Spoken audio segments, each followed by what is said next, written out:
Yeah, there we go. And we're good to go.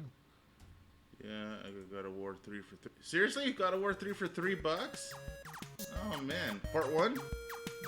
Oh, never mind. Part War 3. Never mind.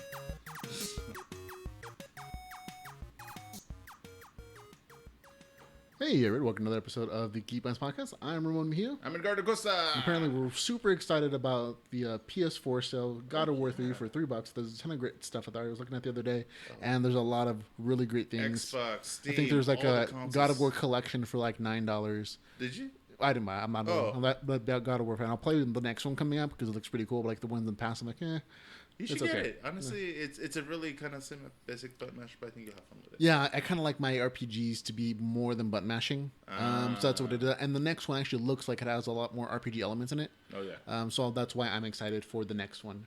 But this week on Geeks by Podcast is episode something.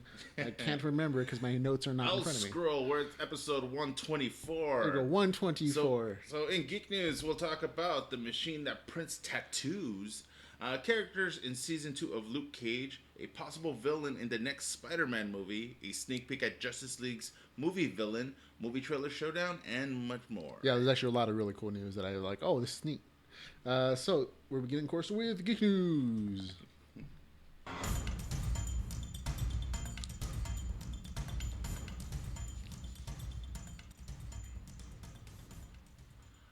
Alright, so Prinker, the tattoo printer. That's what it's called. The handheld device that prints temporary tattoos on your skin. It not only prints pre-made designs, but allows users to upload custom drawings and images. So that's cool. I've seen an actual tattoo machine. It was kind of weird that you slip your forearm, then it it's almost like a 3D printer. It just follows the design pattern out to your skin. But a portable? That's kind of cool. I wouldn't mind playing around with something like that. That's obviously not permanent. Yeah, it's basically temporary tattoo stuff. Yeah. I think it's kind of cool because it takes like an idea. It seems obvious in retrospect, and like just printing temporary tattooing onto your skin. Yeah, I'm like, yeah, that kind of makes sense. Like, why wouldn't you do that instead of like committing to like a full blown like permanent tattoo? Yeah, you can just see how it looks and you see if you like it better that way. And this is probably a lot less expensive to get removed. Totally, it's a fun novelty item. I could see that at kids' parties, everybody's parties. Once again, depending on the design or whatnot.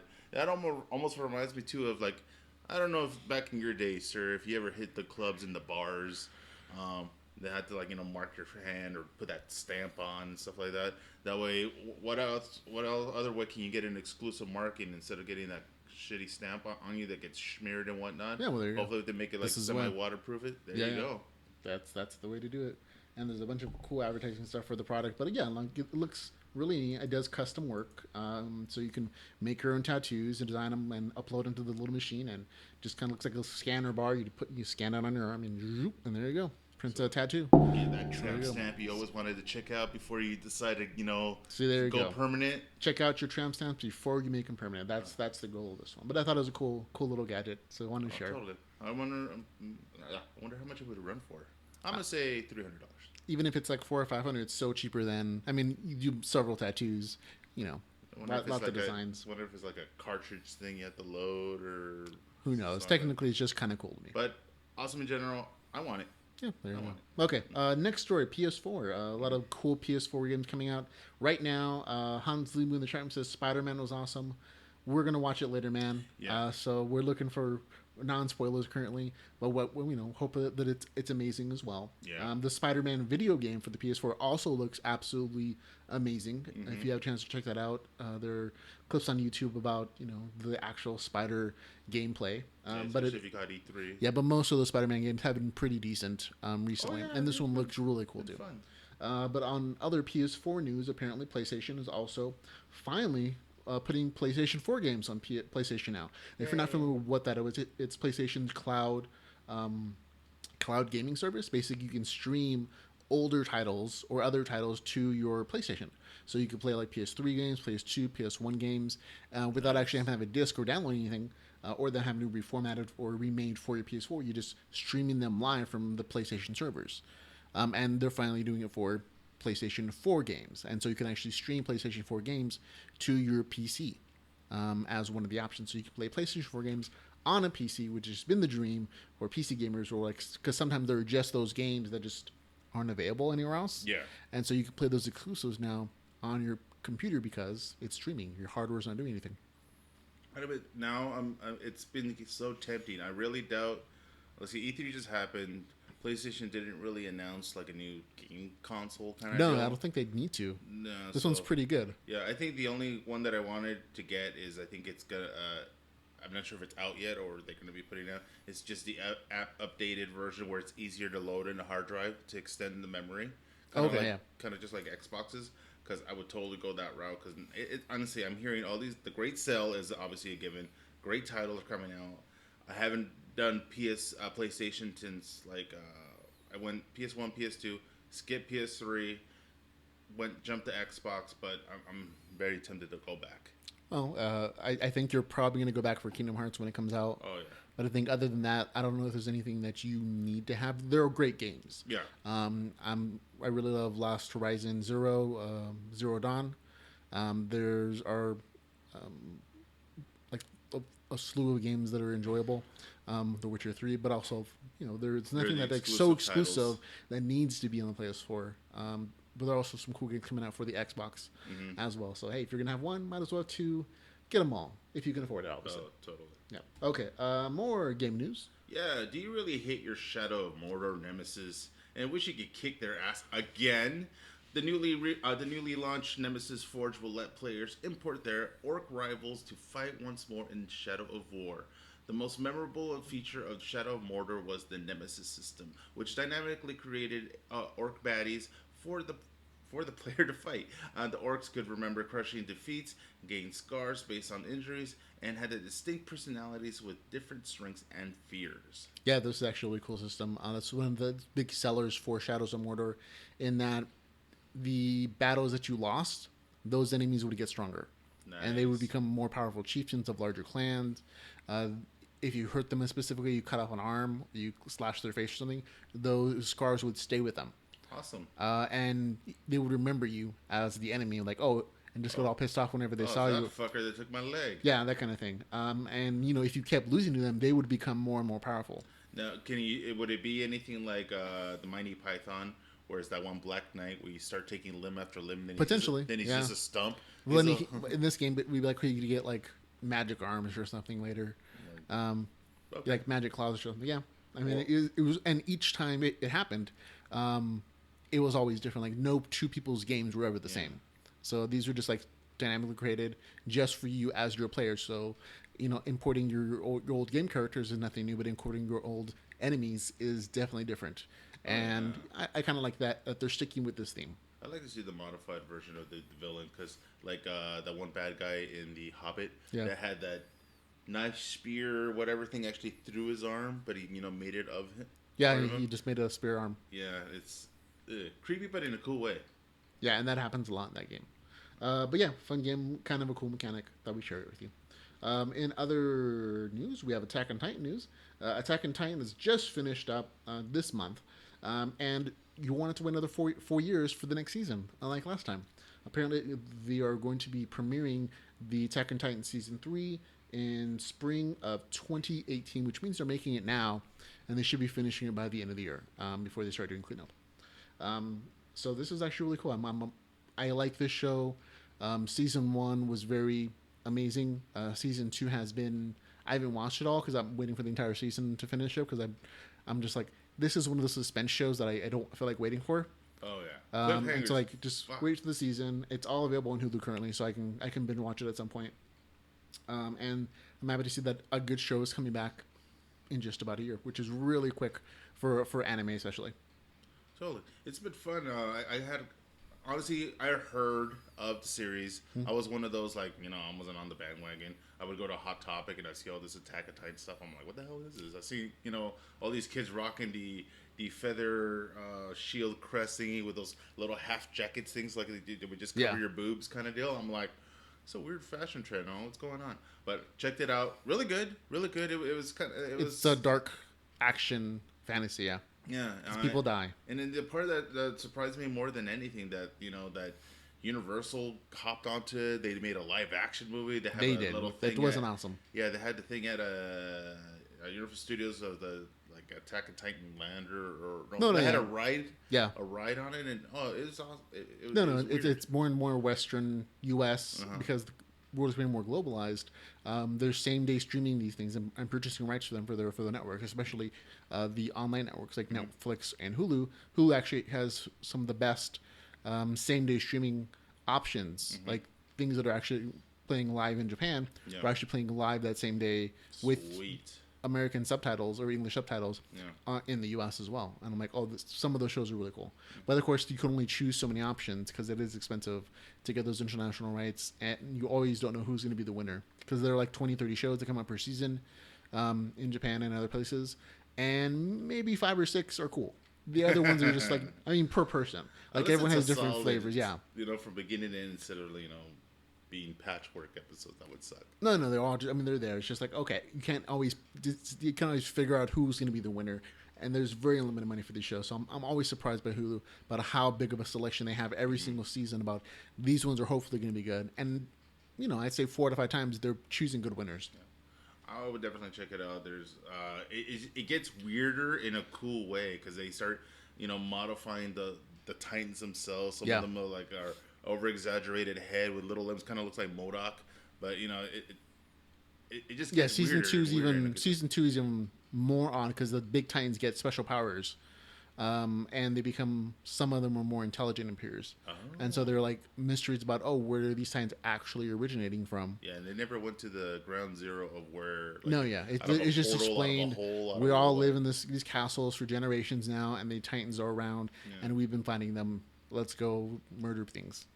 Yeah. That's kind of the premise. Yeah, they never went to their homeland nope. or wherever. And that might be something that happens in the season. I haven't seen it yet, but we'll wait and see. Now, another comic book news. Yeah, Marvel just announced 2 new roles in the Luke Cage Netflix series.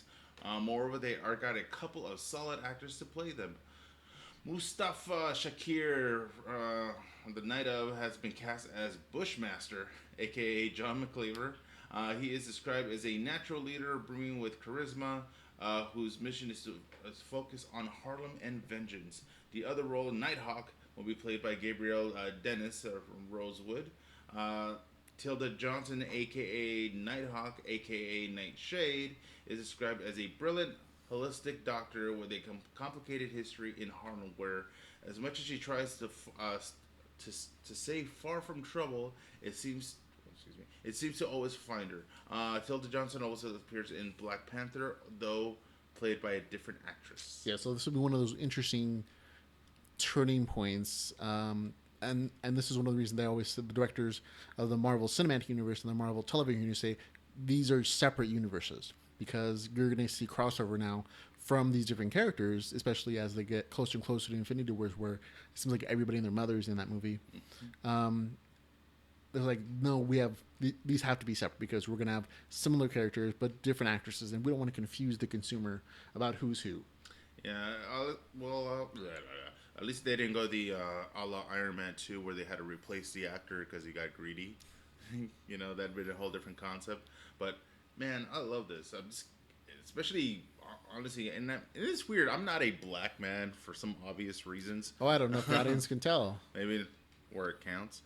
But I love that they have but I love that they have a whole genre of black actors, and it's like a great movie. Like, where's the white guy?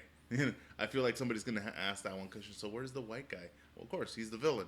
Yeah, and in a lot of these narratives, that's kind of the case, because from that cultural perspective, it's kind of the case. Mm-hmm. Yeah. But I was seeing it, and I'm still can't wait for Black Panther to come out. And Luke Cage. Yeah, I don't remember which is coming out first, Luke Cage season 2 or Black Panther. I want to say Luke Cage, because it being a TV show usually takes less time to get filmed and done. I know they're both coming out in the summer. I just don't know which is coming out first, though. I'm going to say Luke Cage. Okay. Well, I'm going to go with Luke have to wait and see. But yeah, looks cool. I know Jessica Jones is coming out before anybody else. Like, she's the next one out. Yeah. Of the Netflix Marvel Cinematic Universe, or Netflix Marvel thing, yeah. Daredevil and Iron Fist. they'll put out another season. Yeah, they're not even the Defenders, I think, after Jessica Jones, though. Exactly. Yeah, so I think it's Jessica Jones, Defenders, and then everybody else gets like their second run of their films, of their series. Shows. Yeah. Okay. Right. More comic book related news. We have Netflix is working on an adaptation of the comic book from the frontman of the band My Chemical Romance, from Gerard Way. The first issue of Way's Dark Horse comic, The Umbrella Academy, was released in 2007. Since then, there have been rumors on and off about adaptations for it from a variety of companies, but now Netflix has it, and they're in work with Fox's The Exorcist, the director, Jeremy Slater, who's going to be helping them to make this an actual thing. So Netflix is expanding beyond just Marvel or DC or any of those traditional. They're waiting for some non-traditional superheroes, and Dark Horse Comic is definitely the place to find those kind of characters, in my opinion. Yeah. Their synopsis for their particular movie or the series so far is as follows. In an inexplicable worldwide event, 47 extraordinary children were spontaneously born by women who'd previously shown no signs of pregnancy. Millionaire inventor Reginald Hargreaves adopted 7 of these children. When asked why, his only explanation was to save the world. Conceived by Gerard Way, Umbrella Academy features interior art by Eisner Award winner Gabriel Ba and is a multiple Eisner Award winner itself, and a New York Times bestseller. This is actually a really cool comic with a really unique art style, which is why it is so popular, because it doesn't just feel traditional superhero, big muscly. Yeah. It feels very alternative, and the art style and the storylines are really cool. So I'm looking forward to seeing it. Yeah, it was very obscure. It was one of those titles, like if you ever went to a comic book store, it was popular enough that they had its own like display and everything on there, and it was like, what the hell is this? This looks different and weird. It looks kind of like Addams Family crossed with a superhero show, like art style wise. Just about, yeah.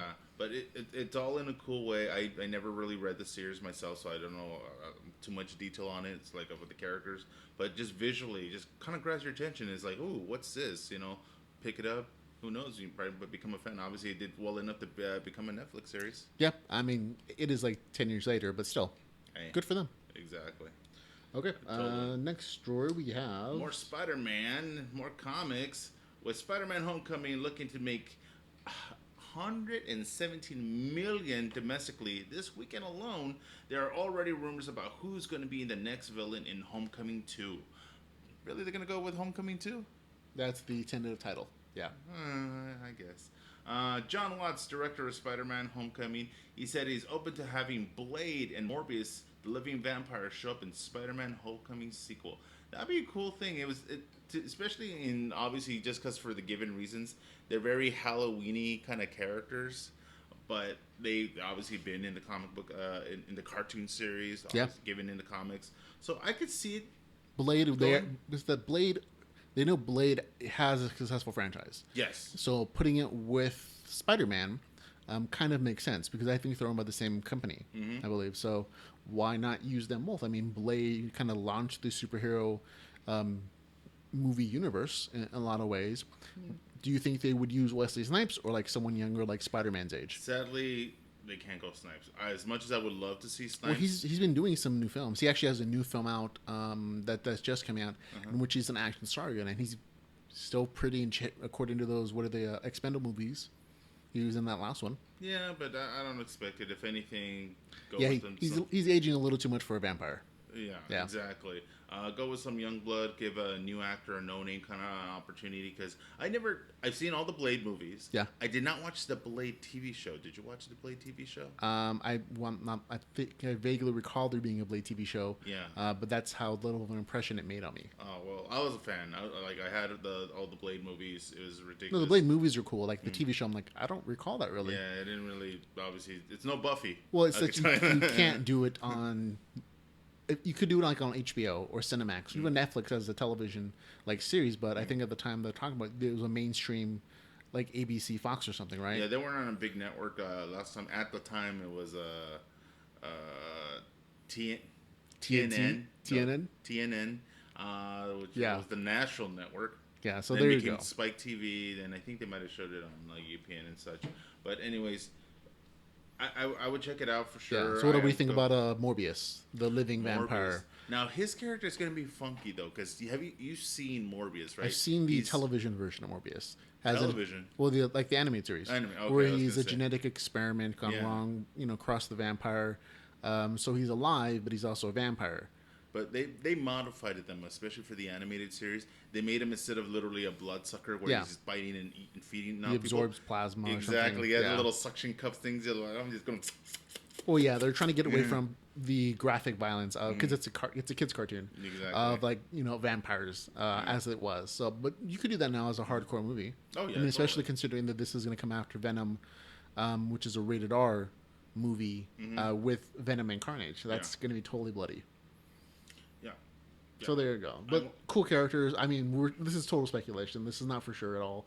But I would think that these are really good uses of intellectual properties that this company already owns. And why not do the crossover? Spider-Man's going to carry it on their own. And Blade, is a successful character on its own rights. And they got a common villain. I mean, it works in the comics, works in the television series, animated series. Why not for the animated... for the big screen movie, use some different villains besides the Green Goblin again, or Dr. Octopus again, or those the ones that've been used. Yeah, no, use some new guys. I honestly would have preferred to see Blade interact with the Doctor Strange universe, because it's the whole realms of the mysticness and all that stuff. Show the Darkhold Redeemers. That's just that, I don't know. Doctor Strange seems too overpowered for the Blade franchise. Blade has always been mystical, dark stuff, but it's also like low-level vampire stuff. Like, blast them with some fire. Villains. They're all dead, right? Yeah. This really does feel more like a Spider-Man, and that Spider-Man is not... He's a street level. They actually have a ranking systems depending on their powers and abilities. Like Spider-Man is between like major hero and like street level stuff. He's a street level guy. He doesn't have projectile superpowers that way. Then there's of course your semi-godlike space ones. He's not Thor. Yeah. But so I would say Blade and Spider-Man match up better for me. Totally. Than like Blade and like a big name guy can, who went against Dormammu. Yeah. I don't see Blade going against Dormammu. So why would the big guns come down for vampires? Exactly. So that's me. There you go. Sorry, it's lots of speculation from a couple of geeks. Yeah. There you go. Okay. Next story. We have just a quick rumor. The Black Order is rumored to consist of Nebula and Gamora's siblings, the children of Thanos in Avengers Infinity War. So you might see, of course, more of Thanos' kids from this Infinity Wars. So it's not just going to be Thanos, hopefully. Yeah, I never heard of the Black Order. Me either. I was like, what the hell is the Black Order? Like, I know those two people from the movies. Yeah, but Thanos, the concept of him having kids, maybe... Why not? No, I don't know what the mom looks like. But I think he's kind of like picking his random children. I think it's like the equivalent to the, was it the Furies in the DC world? Darkseid's Furies. Oh, okay, yeah. Yeah, I think it's the same kind of, at least somewhat the equivalent. So I would definitely check it out. They had to have something going on. Because don't get me wrong, Thanos, along as being a superpowered villain and whatnot, especially a cosmic superpowered villain. Yeah, I'm thinking this is more like his galactic Silver Surfers kind of thing. Yeah, that's what this felt like to me. Plus, Thanos is like the main boss. Yeah. You got to have those mini bosses. Got to have mini bosses before you get to him. Yeah. One. So there you go. Okay, cool stuff. Right. Next story. Now this one's kind of cool. Some more DC talk. If you're looking forward to seeing what the new villain Steppenwolf looks like in the upcoming Justice League film, wait no more. The folks from Batman on Film have found some early toy releases at the California Kmart. Really, Kmart? They're still around? Kmart, I guess. Oh, okay. Good for them. For the upcoming Zack Ryder and Josh Whedon directed movie, which apparently gives you the first real look at Steppenwolf. You can see the Darkseid's general and uncle looks like. So, not exactly a scroll, but he has this kind of... is that hair, or is that... I want to say that's like face skin. Face skin, yeah. I couldn't tell if it was a goatee or not, that they just didn't paint in. But, big dude... He looks different than the one they had for the outtake for the Batman versus Superman, who looked really alien. He looked non-human entirely, and this one he has a face, humanoid, which makes sense because you have a good named actor playing the character. So why not? Looks like he's gonna be rocking a helmet according to the toy. He does have the same helmet though. Very Roman / Spartan kind of. He looks alien, God of War. Like remember in Wonder Woman, there's Ares, the God of War. Exactly. He looks like the outfit looks very much like that. It's just that underneath he's an alien guy. Exactly.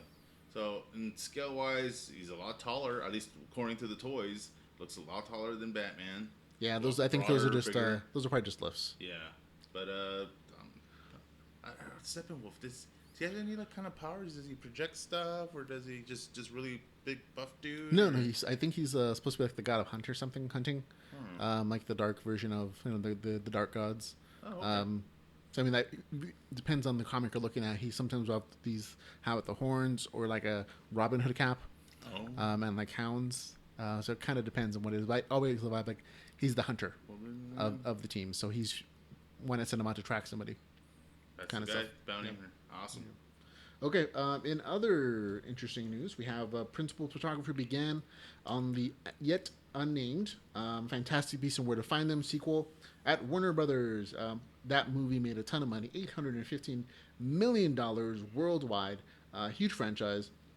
Now they, along with the starting of film production, they've also released a synopsis for what the story is going to be about. It's set in 1927, a few months after Mr. Scamander helped capture Grindelwald, and of course here's the synopsis. As he promised, Grindelwald has made a dramatic escape and has been gathering more followers to his cause, elevating wizards above all non-magical beings. That's his cause. The only one who might be able to stop him is the wizard he once called his dear friend, Albus Dumbledore. But Dumbledore will need help from the wizard who had thwarted Grindelwald once before, his former student, Newt Scamander. The adventure reunites the Newt with Tina, Queenie, and Jacob. But his mission will also test their loyalties as they face new perils in an increasingly dangerous and divided wizarding world. So there you go, folks. That is the synopsis. It sounds kind of cool. It sounds like a little bit more like towards book 5 or 6 of the regular Harry Potter series, when you're actually getting to face the villain and there's divisions within the magic community, evil versus good kind of stuff going on there. But in this one, you get to see a young Albus Dumbledore. So pretty much reminds me in the business wise, it's gonna make money. Oh, absolutely, yeah. It's gonna doubt. make money. I wonder if they're gonna do expansions on like in the Wizarding world at like Universal Studios, especially with these new movies coming out. More. Yeah, why not? I mean, it's just add a little scene or two. Mm-hmm. But for merchandising, totally. Oh yeah, for the Potter fans in our family, it's happening. Yeah, it's gonna happen. You put it out. Oh, here. All gonna watch it. Here's the I'll get it all. Yeah. So gives us something to look forward to. I'm kind of glad. I always had mixed feelings on prequels because I always did like where did they come from? How did they get there? They're obviously doing it now. I just wondered how many prequels can you do before you actually hit the main storyline though? As many as they can squeeze in. Yeah, with the script. Now, do you think they're going to go the route, and especially if they go, let's say... Well, I think there are at least 3 in this particular franchise. That's why. I was going to say, do you think they're going to go the route But this is also like the 1920s. So it was like Prohibition era, 1920s, and the 1924s, or now whatever it is. And then from there, you could still do like the 40s, 50s, 60s, 70s, 80s. Because that one doesn't start until like, what, I think the 90s, 2000s, I can't remember. Yeah. But you have like 7 decades to kind of put films in from this universe. But the way like trilogy format, do you think they're going to go the route of Deathly Hallows and like the Hunger Games and make that one part 2? If they feel like they can squeeze enough money out of people to do it, why not? They're gonna do but it. Right now, it's just 3 as far as I'm aware. Oh man! So there you go. It's gonna be awesome. I hope it will be a good movie, but you at least have some indication what the movie is going to be about. All right, let's talk more books and such. Movies. Neil Blomkamp has released his 3rd short film from his Oats studio project. It's called God, Serengeti, and it stars Shalta Couple from District 9 Asylum in Chappie, and the role of God. It's more of a comedic type of story, and God and his several servants playing with the early inhabitants of Earth. This is the shortest film where the series has been released so far, and it runs almost 4 minutes long. Yeah, it's a cute little short film. There's another short called Cooking with Bill, Damasu 950, which makes fun of Home Shopping Network. Okay. All right. Honestly, for these short films, they definitely got a budget. They got a budget because it looks like, even the still shot looks like they got, spend enough money on the costume, the props, and whatnot. But I was, depending on your religious views, God was always comedic to me. He always had have a sense of humor, no matter how you view it. Fucked up sense of humor. Yeah, and that's kind of what this is at the end. It's like, oh yeah, make him happy and then give him a plague. Exactly. That's kind of what the end of this movie is. And it feels very much like almost a video game. If you've ever played one of those God games where you're like looking down in your screen at different characters doing things, that's kind of what the short film is. I'm going to smite you. I'm going to smite you. Yeah. Smite you. And that's kind of, and I think it's a very introspective look at our sense of belief and what the universe may or may not be. So there it goes. But it's kind of a cool film. And we've been talking about these films from the studio for the last few weeks, and this is just the latest one that we'd share with you guys. So go check it out. We'll link in the show notes, of course, for you guys to actually check on it. Or you can just do a search on YouTube for Oat Studios, God's Serengeti. There you go. Okay, next story we have Castlevania. Yeah, that wonderful video game franchise that we all know from growing up. It got its own Netflix show. We've both seen it. It's only 4 episodes. It's pretty decent. It also is very gory. Horror franchise kind of gory levels of like people being dismembered, babies being killed. Yeah. But towards the end, it also gets a little actiony. It does also give you like a preview, like these are the characters, this is where they live in, and this is why they're trying to kill Dracula, which is something the main video games never really did that much. It's just like they assumed, who doesn't want to kill vampires? Go at it, guys. But the big news is that on the first day of this series being on Netflix, they've already been renewed for a second season, which is going to be 8 more episodes. So if you watched it, this is good news because it's not a halfway bad animated adaptation of a video game franchise. I think they did make an attempt a long time ago, but it just didn't really hit off that well. It's challenging to do. I think there was like a live action movie that didn't do well, and there have been several more modern video game adaptations that just didn't do well either. The ones that seem to do well are like the ones that stick to 2D platforming. I remember watching the first version of Simon Belmont. Did you ever watch his old video game cartoon series called Captain N and the Game Master? Captain N. That sounds racist. White guy. Okay. Captain N and the Game Monster was an old 80s cartoon which is based on the Nintendo Entertainment System. No, is this where they went to different Nintendo game worlds? Yeah. I think I recall it. The guy had a Letterman's jacket with the N. His belt buckle was actually the Nintendo controller, and he carried around the zapper. Yeah. Yeah, but they actually had, at least this was my first version of Simon Belmont, a very almost superhero-ish body, but cartoony, like in a really bad way. They had Mega Man, they had some other characters on it.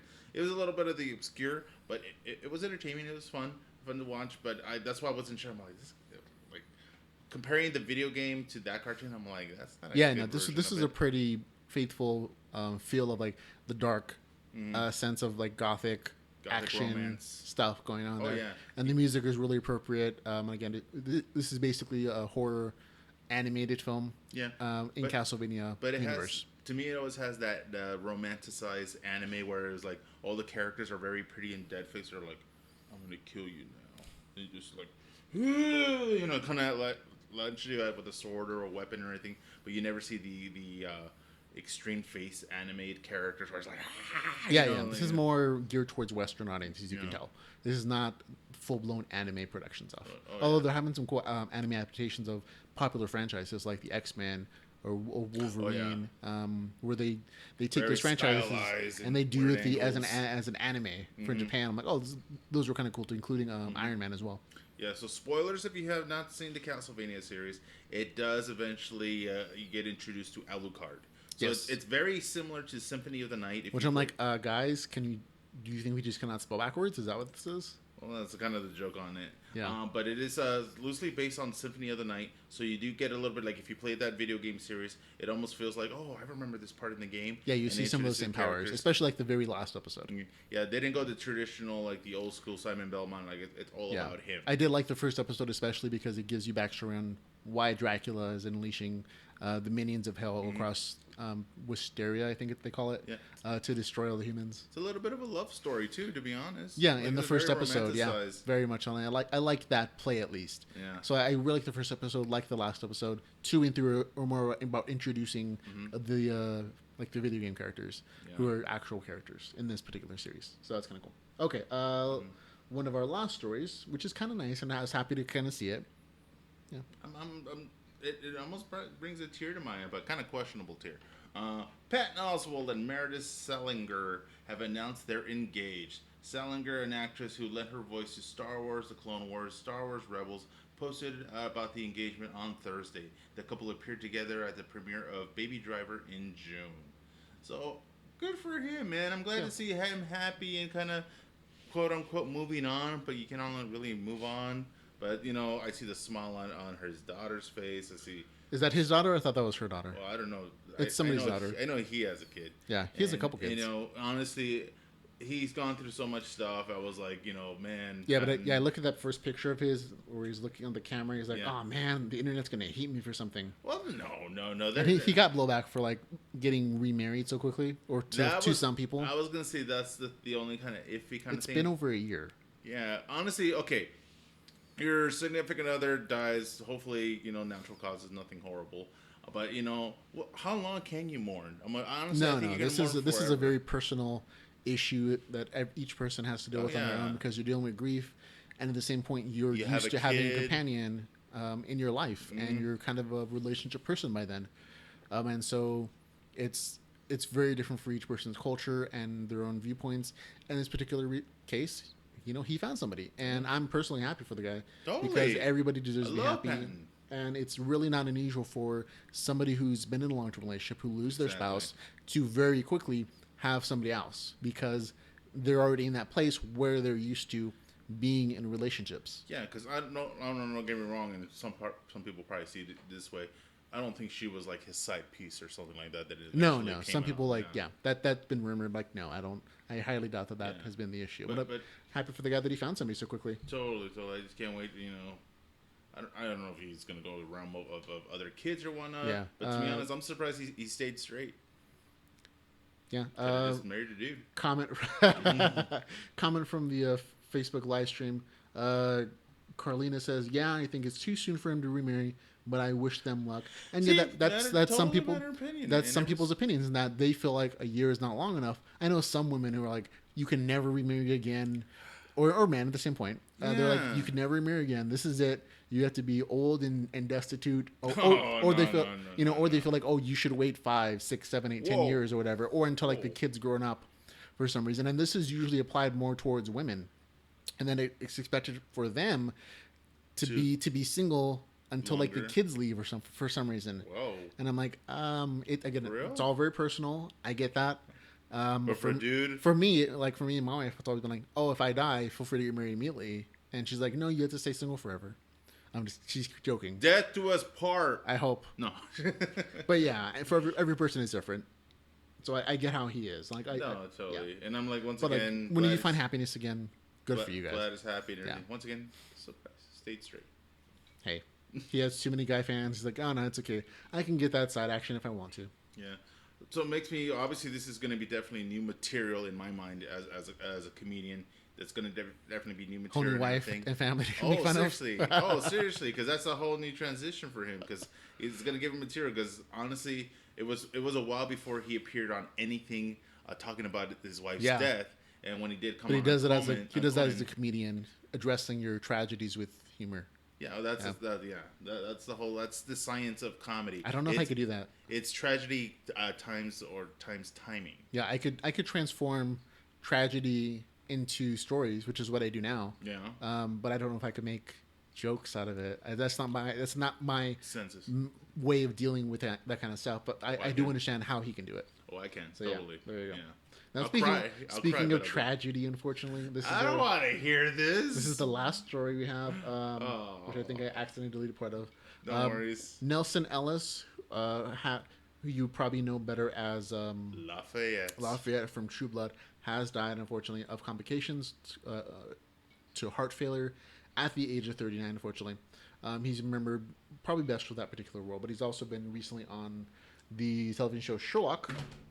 Also, He's in a lot of other films as well, but he's probably best known as Lafayette from True Blood. Yeah. And so he died at a very young age of 39, but not from, heart attacks in the black and brown communities are very common, as are diabetes. He was a guy that honestly, if it wasn't for True Blood, it would have been like a generic vampire TV show, even with the the he definitely brought some character. Yeah. But he made it. He made it so well that if I'm correct, somebody obviously that are the real fans, he actually dies in the book series. He dies in book 1 as a vampire victim. Exactly. But he was such a fun character that they kept him along for the television series. Oh, yeah. They did no wrong doing that. Oh, they made it so awesome. I wanted to see him in everything, being Lafayette everywhere. I don't even know if he's gay in real life, but he just. You believed it. Is he? No, I don't know if he is either, but because he was such a good character actor, you believed it. Not just being gay, but just, oh my god, he was just like, I fell in love with his character. Yeah. I fell in love with the guy. I'm like, I want to be all the friends people with from him. True Blood have all stated on Twitter and whatever social media that he was a great person, a great actor, lost to the communities, of course.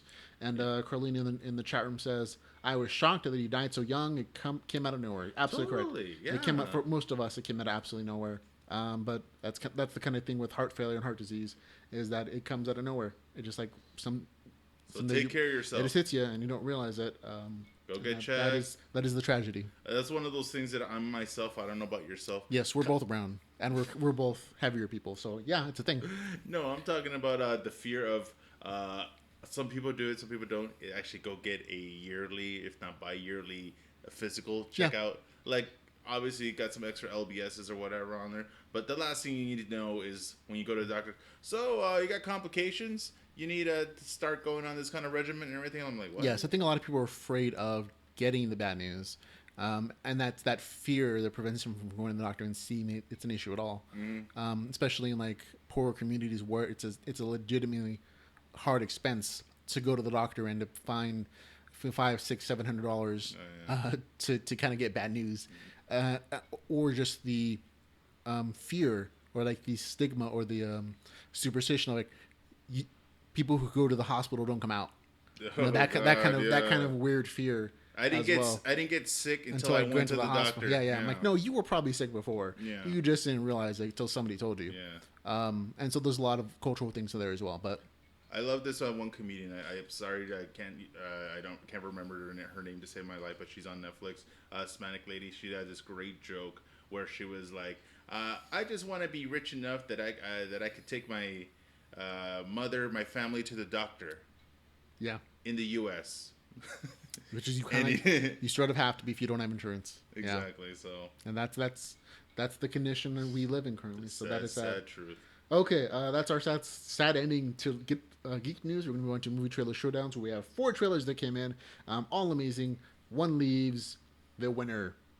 We have Bleach, the live action teaser. We also have another Wolf Cop, or Wolf Cop 2, if you haven't seen the first one. And we also have Godzilla Animated and Fully Cooley, or FLCL, seasons 2 and 3. That one also got a trailer this week. That one will be appearing on Toonami on the Cartoon Network. So you saw 4 trailers. Which one did you like the best, man? Honestly, Fully Cooley was just kind of obscure and weird in general. When my friend introduced me to it, yeah, I was like, "What the hell is a Fully Cooley?" Then he showed it, and I'm like, "Oh, it's a cool show with cool music." Yeah, honestly, I'm surprised that it wasn't like one of those old MTV weird animation kind of things, like Liquid Television.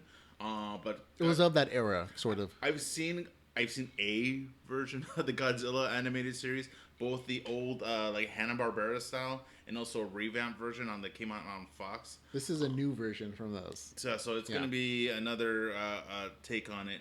But and the folks who are watching this either in the stream or on the live stream, you're not hearing the music, so I'd encourage you to go check it out on YouTube because the music is a big part of why this show is popular. Totally. It's really cool stuff. It's almost like anime punk, if you will, when it comes to some of the music. Yeah, very much so. Or like Japanese metal. Exactly. Something like that, yeah. Bleach live action, I don't know how well it took off, but in Wolf Cop, I don't remember even watching Wolf Cop. There's like a tiny scene from this trailer, which is what annoys me the most on it. It's straight out of episode, I think, like 1 or 2 or something. Well, what? Bleach. Oh, Bleach. Yeah, Bleach, Okay. where it's just the main character with his giant sword chopping off a giant's hand, a giant spirit creature's hand, and it looks cool in that section, but it doesn't tell you anything about the larger scene. It just shows they have special effects and they're using giant swords, so they're not like minimizing that aspect of the show, and that is cool enough at least. And at least they're using an Asian guy, which is which is a legitimate concern these days apparently, when these animes get adapted to live action films. My part was always just been funny, like weird that in the world of anime, even though they got the wide eyes, you still have to get an Asian character. Yeah. To play the wide eye, and it's like. So you chose Fooly Cooly as your choice? I go Fooly Cooly. Okay, Yeah. so my choice was actually maybe Wolf Cop. Yeah, that one was pretty cool, mostly because of the Kevin Smith cameo in the trailer. It's a little towards the end, but I thought, oh, this is a fun, stupid, kind of horror movie thing, and that's all it is. Okay, now I remember. And Kevin Smith shows up towards like a middle cameo and like the end cameo. I'm like, oh, that is interesting. And I think they talk about Hollywood Babylon a couple times. Honestly, it looks almost like something you would see that on Adult Swim itself. What was that one? Yeah, it's kind of like what happened to Teen Wolf. What did he do after college or after high school? He became a murderous cop. It looks like a better version of those trauma movies. Yeah, like a Toxic that kind Avenger. of horror movie. Yeah. Oh yeah, just they have a better budget. They have a better budget, and they got way to go. So it looks good, but I'm gonna still go Fooly Cooly. I would definitely check it out just for the S and G's of it. But yeah, Fooly Cooly. I'm sticking with that. No, it was good. I'm not saying Fooly Cooly's bad. I'm just saying this one was a tad more interesting, mostly because of the Kevin Smith reference. And I actually decided, just based upon this movie, to throw in some Kevin Smith references in like the latest Smith. book. You ever see Fanboys? I have seen Fanboys. But in this particular instance, in this novel, it's the main character works at a convenience store named was it Quickie Stop Mart? Yeah, and his boss is named Mr. Smith. Way to go. Good nod. So there you go. And I mean, it's not taking away, but it's also like nods to it. There's actually a scene that I just wrote that makes Kevin Smith references. Like, oh, you're a Kevin Smith fan. Like a guy who walks in actually does Jason Mewes impersonations. And at the cons, and that's how he makes a living. And there's some back and forth, commentary on it. But it's my little nod to one of my favorite, podcast guys. Yeah. So there you go. Okay, that's it for the show, folks. We're done, finished, complete, finito. Thanks for listening and watching, and for hanging out with us. We geek out about a bunch of cool stuff. If you love the podcast and you want to help support us in any way, shape, or form, you can do so at geekbytespodcast.com/support. There you go. But again, thanks for listening and watching. For Geek Bytes Podcast, I am Ramon Mejia. I'm Edgardo Acosta. And remember, folks, so we can see you again. Remember to go geek out about something.